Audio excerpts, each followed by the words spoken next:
Okay, so many of you may have seen that new Mike Brown video where basically, long story short, um, the video, the director of the video claims that Mike Brown gave the corner store people a bag of weed in exchange for cigarillos, $20 worth of cigarillos or two big boxes worth of cigarillos.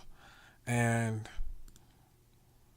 the police were aware of this. Now, many people, they're going to go back and forth with the police and they're going to say, well, he still reached for the gun and he still was shot outside of the store and different things like that. So my main point I want us to focus on is, why did the store owners not say anything?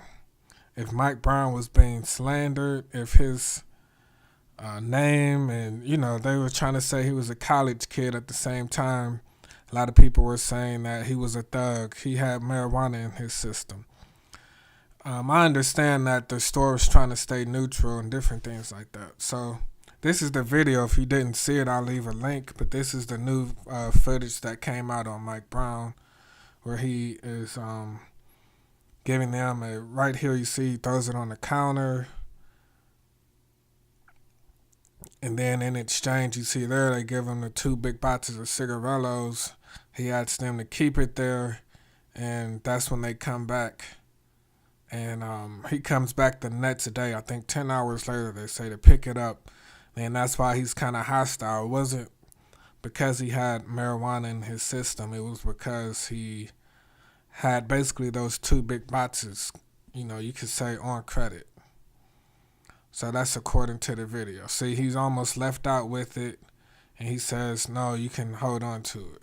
But apparently, the store owners, they felt, yes, they have to cover themselves as a business and different things like that, but I think we're kind of used and kind of numb to not really holding, you can say, foreigners or anybody that is not us accountable, and even ourselves, but, they contribute a lot to the community as far as economics, taking out money and not circulating into the community. So this is the 2014 when the store owners spoke out and their attorney spoke out. So the surveillance tapes making news today came from the Ferguson market. Tonight, for the first time, the owners are speaking out through an attorney.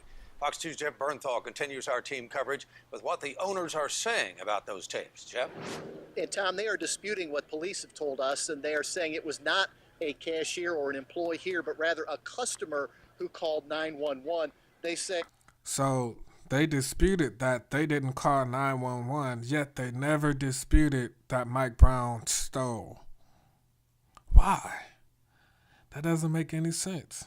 I'll explain why it makes sense in a few minutes, but think about it. They sat on this for 2 years. They be seen. Now, the attorney for the owners of the store say the owners do not wish to be wrapped up in the middle of this. They're simply complying with police orders. And again, the attorney wanted to emphasize that the 911 call did not come from the owners or an employee.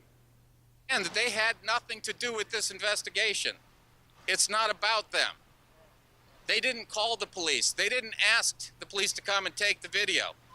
They just want to comply and let the process take its course. And they will continue to do so because they have to.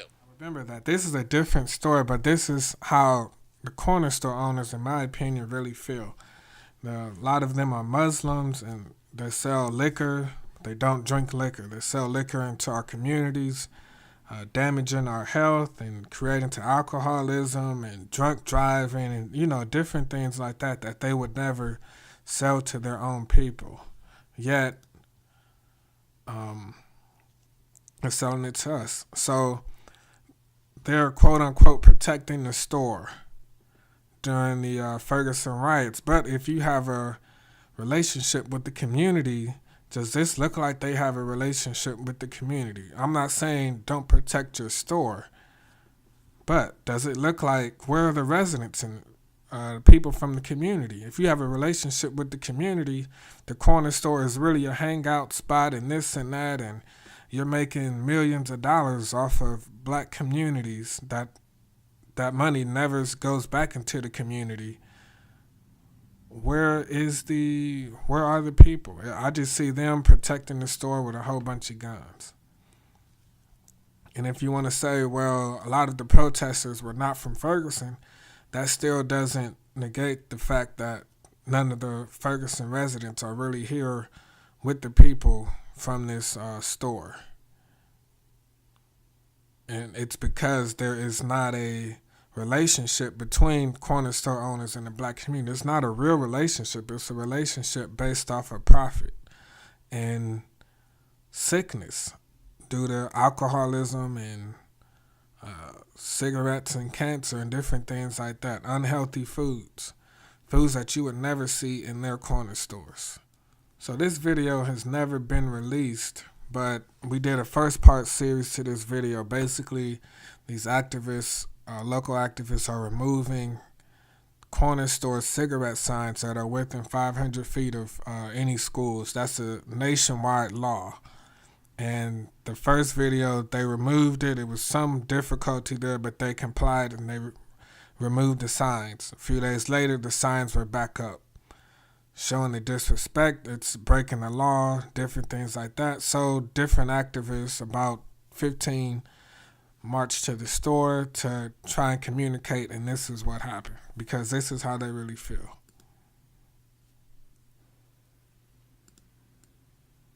Have their sound out there. Just go ahead. That's what I'm telling you. I'm telling you that it's against the law. I'm telling you that it's against the law for you to have their sound out there. Just go ahead. That's what I'm telling you. Let me see you do it. No, you want to threaten me? You think I'm going to go against a threat like that? Go ahead. Do You it. think I'm going to go against a threat? Go ahead. Do it. Man, We don't talk asked to you me. to do Want to it. do something? Just do it now. So you want to threaten me with a gun? You threaten me with And that right there is a gun. We're not looting. The peaceful protesters, they're just trying to, as you see, have a dialogue about something that's illegal that the store is participating in, and he felt the need to have a gun. He's not welcoming. He's not engaging. He's being disrespectful. So you want to threaten me with a gun? You threaten me with a gun, right? Listen to me. Just Right? That's what you're doing? Is you threatening me? Do you know who you threaten? I got license. Do you know who you threaten? You hear that? I've got license. Do you know who you threaten? I got license too, brother. I got license too. Do you know what you're doing? Yes, then I'm gonna get out of here. Go ahead. We want to talk. There's a better look of the gun right there. Okay, just get out of here now. He's out of the car. We want to talk to him. Okay, just get out of here. We want to talk to See, him. Get out of here. what I'm saying, listen. Just don't talk to me. No, Don't talk. no, Don't talk. you ain't gotta talk to me. I don't want to listen to you. I don't want nothing about that. It's not I don't give a about shit that. about you. I don't give a fuck about you. So the point of this video is basically, don't get caught up in how much of that video is really going to change the case and the civil case. I mean, that stuff has to be worked out. There's still a lot of paperwork and different things like that. Right now, what you can do is hold your corner stores accountable. If they have these signs out there, you can start your own corner stores, protect your own businesses. But you know, we notice it subconsciously, but these people, they don't really care about us. Like, you see all of these cigarettes and different things and liquor, but they would never have these in their Middle Eastern stores. I challenge you to go in any Middle Eastern store to see if you can find cigarettes, Black and Milds, liquor of any kind. You will never see that. And the longer we continue to buy into it and not say anything, the longer it's going to continue to happen. And to me, that's the point of this Mike Brown situation, that they knew that they gave him the weed, as you can see in the video. They knew that they took the weed, as you can see in the video. Yet, they didn't say that he didn't steal it. They just said they didn't want anything to do with it. They didn't call. They wanted to cover themselves by saying they didn't call. But if Mike Brown, if you had a relationship with the community, you obviously had some kind of relationship with Mike Brown to be getting weed from him. So why couldn't you say, hey, no, he didn't steal it? You know, it's not like that didn't happen. Yes, he was hostile, as you can see in the video, but we did this, we did that. Yes, it might have been self-incriminating, but they didn't have to say they got weed from him. They could have just said, no, he didn't steal anything.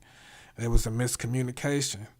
That's still being politically correct, yet at the same time, not tarnishing the character of someone that can't defend themselves. But they didn't because they have an agenda. They don't really care about the black community. If there's something that you know there are, ask them to hold other corner store people accountable. Just like the bad police should hold, the good police should hold bad police accountable. Anybody bad of certain groups should be held people accountable. So that's all for this video. Stay tuned. Let me know what you think. What are you doing for your corner store? And let me end the video by saying they came back a week later and basically shut the gas station down. The gas station had to lower their prices. They were losing customers. And ever since then, there has not been any cigarette signs out. So you might face some rejection, but I mean, you just stand up for what you feel is right, protect your community. And because this is going to be a major theme I'm going to try and do this year also with the corner stores. So I just had to throw that in with the Mike Brown video. All right.